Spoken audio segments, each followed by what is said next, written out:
দেখা পালোঁ, বিভিন্ন পৰ্যবেক্ষণ দেখা পালোঁ, কিন্তু কৰ্মচাৰীৰ হিতৰ কাৰণে কোনো আগবাঢ়ি নাহে। বিশেষকৈ ৰাজনৈতিক দলসমূহক ইমান দিনে বহুত সুবিধা দিলোঁ তেওঁলোকৰ স্পষ্ট নিৰ্দেশনাৰ বাবে, আমি কিন্তু পোৱা নাই দুৰ্ভাগ্যবশতঃ।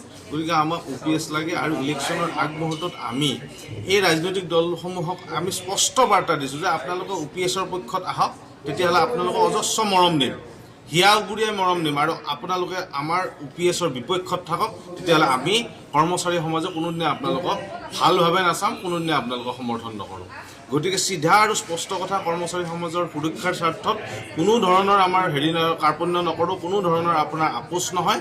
আমাৰ অনাগত ইলেকশ্যনৰ আগতে সকলো ৰাজনৈতিক দলে আপোনাৰ OPSৰ পক্ষত থিয় হ'ব লাগিব, তাক বাহিৰে গত্যন্তৰ নাই, আৰু নহ'লে কৰ্মচাৰীসকলৰ সহায় সহযোগ কোনোদিনে নাপাব। দ্বিতীয় কথাটো হৈছে অহা 6ৰ পৰা আমি 8ৰ ভিতৰত উত্তৰ পূৰ্বাঞ্চলৰ সকলো সংগ্ৰামী সত্তাক লৈ পেলাই, অসমৰ সকলো সংগ্ৰামী সত্তাক লৈ পেলাই আমি NPS বিৰোধী আন্দোলন গঢ়ি তুলিব বিচাৰিছোঁ গুৱাহাটীৰ চচলত। আৰু সেইদিনা আমি আশা ৰাখিছোঁ যে অসমৰ ৰাজনৈতিক মহলসমূহে নিজৰ স্থিতি স্পষ্ট কৰে, তাৰপিছত যাতে আৰু ক'বলগীয়া নহয়। আমাৰ ভোট ফৰ OPS চলি থাকিব।